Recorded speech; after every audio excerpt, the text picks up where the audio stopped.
Jerusalem on its last legs. The Master, God of the angel armies, is emptying Jerusalem and Judah of all the basic necessities, plain bread and water to begin with.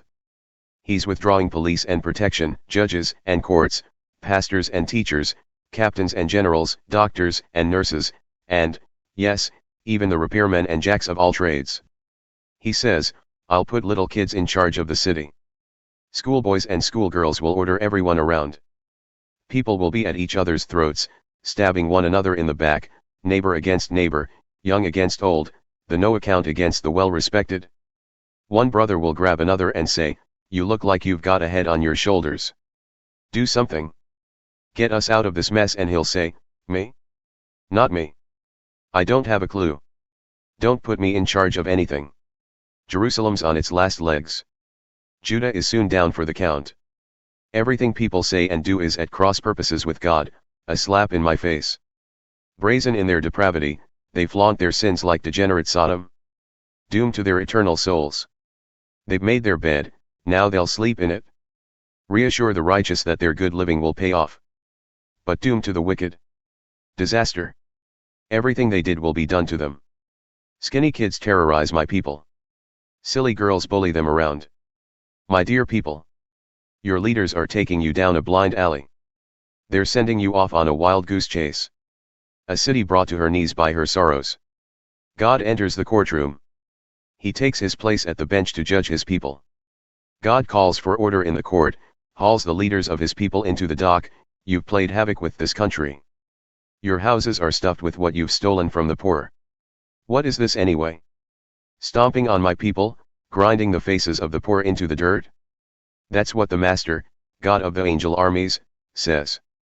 God says, Zion women are stuck up, prancing around in their high heels, making eyes at all the men in the street, swinging their hips, tossing their hair, gaudy and garish in cheap jewelry.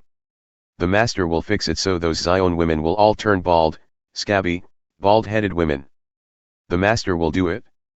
The time is coming when the Master will strip them of their fancy baubles, the dangling earrings, anklets and bracelets, combs and mirrors and silk scarves, diamond brooches and pearl necklaces, the rings on their fingers and the rings on their toes, the latest fashions in hats, exotic perfumes and aphrodisiacs, gowns and capes, all the world's finest in fabrics and design. Instead of wearing seductive scents, these women are going to smell like rotting cabbages. Instead of modeling flowing gowns, they'll be sporting rags. Instead of their stylish hairdos, scruffy heads. Instead of beauty marks, scabs and scars. Your finest fighting men will be killed, your soldiers left dead on the battlefield.